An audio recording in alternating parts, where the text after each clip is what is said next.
how well do you know Brian Broaddus?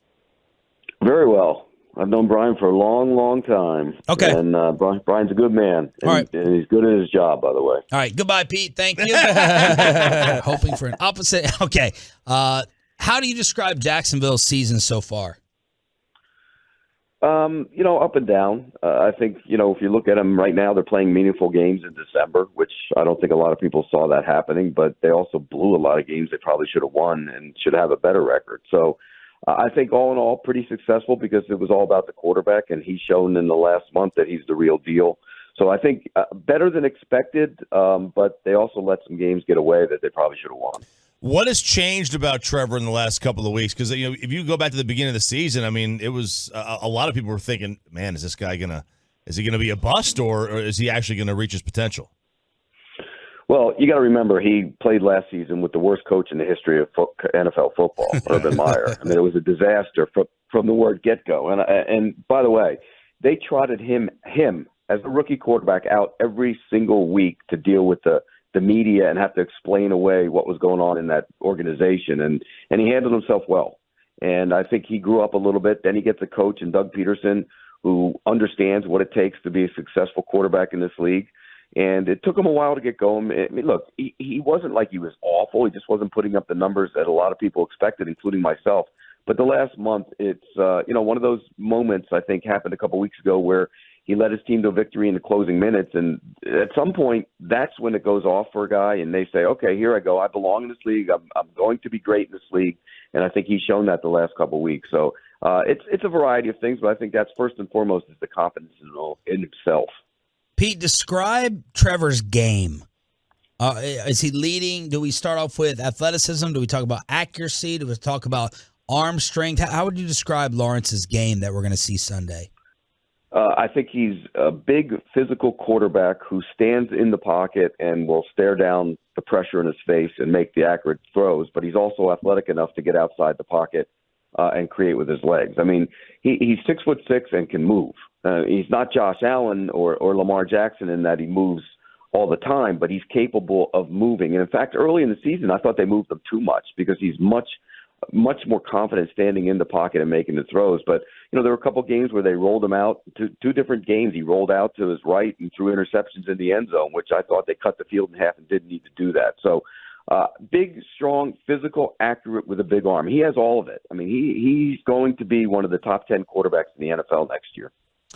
We're talking with Pete Prisco, senior NFL columnist for CBS Sports. Pete, there was a lot of criticism.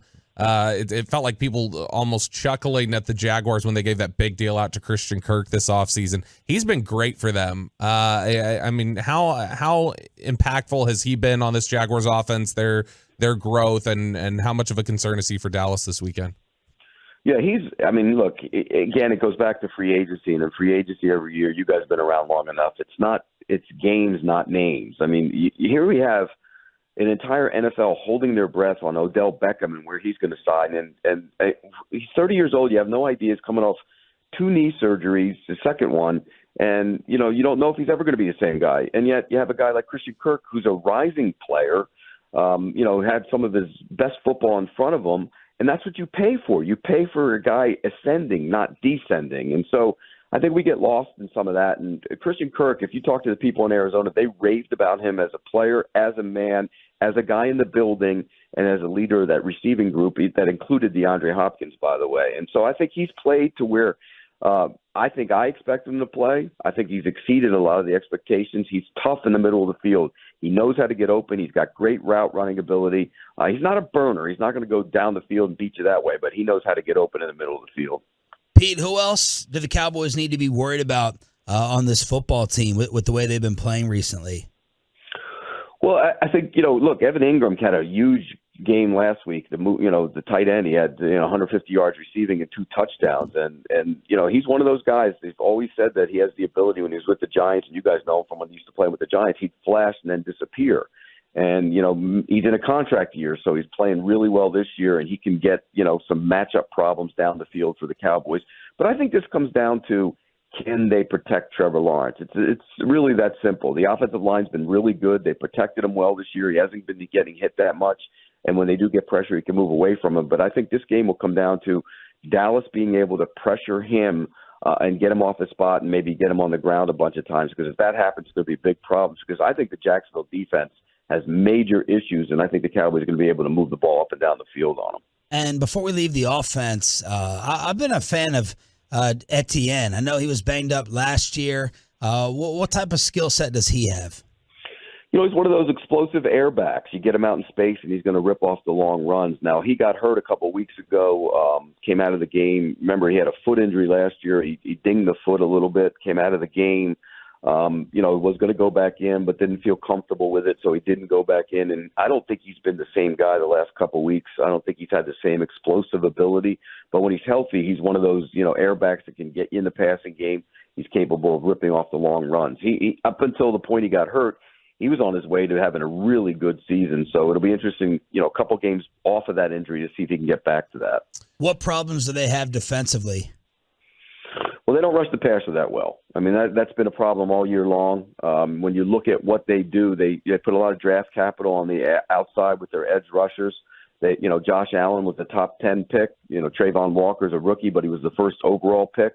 And neither one of them up until last week started to get much pressure, not getting enough pressure. So I think that's the most concerning thing. Now, they did something last week, which I think they should have done a long time ago. They played Walker with his hand down for 8 snaps. He got a sack that way. He got a pressure that way. So I think you're going to see more and more of him with his hand on the ground, because I don't think he's a stand-up rush guy. So he'll probably play with his hand on the ground a little bit this week. And then they have some bust in the secondary. I mean, they're not great at cornerback. Ideally, Mike Caldwell would love to play man defense. They don't have the horses to do that. So they've had to kind of move pieces around and try and adjust on the fly. Pete, it was obviously a very close decision. It was sort of a late decision, it felt like, on Trayvon Walker. I know Aiden Hutchinson's had a really good start to the season, everything else. Do you think if there was a draft redo today, do you think Trayvon Walker would still be their top pick? I do. Look, it wasn't going to be immediate for him. He had to learn how to play the position. He was never a great pass rusher at Georgia, but boy, oh boy, and you guys will see him. He is a big physical. Well, you might not see him because, by the way, he's got an ankle injury, so he might not play this week. But he's a big, physical, strong, powerful man. He's a good football player. He just has to needs an off season how to learn the pass rush moves in the NFL. Because once he learns the pass rush moves in the NFL, he's going to be a heck of a player. Pete Prisco, CBS, joining us here on 105.3 The Fan. We're interested in the national perspective on a lot of these guys. What's your take on Dak Prescott? I think Dak Prescott's struggling a little bit. I mean, what is it, 8 interceptions in 6 games? But I still think he's more than capable of taking that team to a Super Bowl. He's more than capable of putting that team on his back when need be. I don't think there's any doubt about that. He's had issues with the offensive line, as you guys know, over the last couple of years. I think that's been a problem for them, particularly, at times when guys go in and out of the lineup with injuries. That's a concern, and now you got another one at right tackle, which is concerning. So I think, he is capable, down 10 late in the game, to bring a team back, and that's what you want from your quarterback position. So I probably think he's better than a lot of other perception of him out there. But, again, you got to cut down on the mistakes. Who's a better team, the Cowboys with Dak or San Fran with Brock Purdy? No, the Cowboys with Dak are better. Look, I like San Francisco's makeup. I really do. But ultimately, we got to find out what that guy is. I mean, I'm impressed so far. I like him as a player. But what's he going to do when he's down 10 in the fourth quarter? You haven't seen that. I have no idea. And until you have any idea about that, it's uncertainty in San Francisco. I love their roster. They have a ton of playmakers, and that defense is really good. But this game always comes down to the quarterback position, and until Purdy can show that he can come back from 10 down, we have no idea. Pete, what did you think of Micah's perceived shot at Hurts? Hurts helping Philly, or the team, helping Hurts? What did you think of what Mike had to say yesterday? Look, everybody will say, oh, that'll be bulletin board material. If you need bulletin board material to get yourself ready to play a football game, then you're cheating yourself on the other 16 games, because it's ridiculous. I mean, look, anything said before a game isn't going to impact the game. I don't agree with him. I think Hurts has really improved himself as a player, and credit to him, because he's improved himself as a passer. And that was one of the things when I saw them in camp. I talked to some of the people last year in training camp. every time he'd have a practice, they'd be screaming and yelling at him that he's not going to his progressions and his reads. Well, they didn't do that this summer, so you knew he got better as a quarterback. So, I don't agree with what Micah said.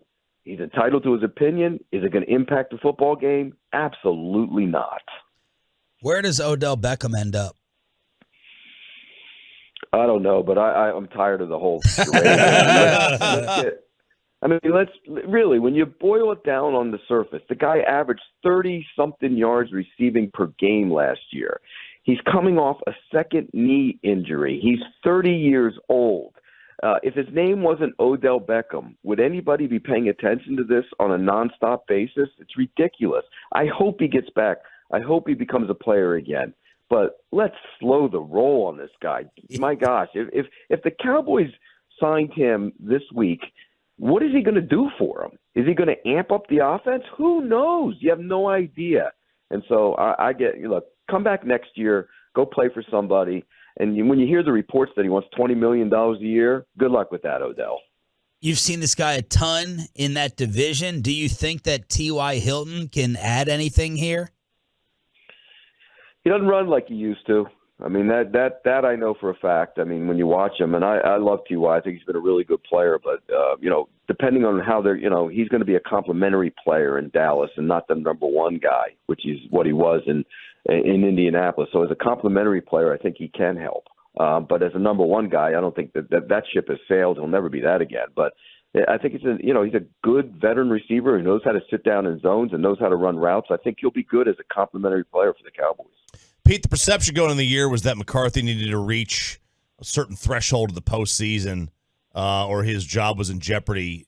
Do you still feel that way, or is he safe based on the start and losing Dak and still doing really well?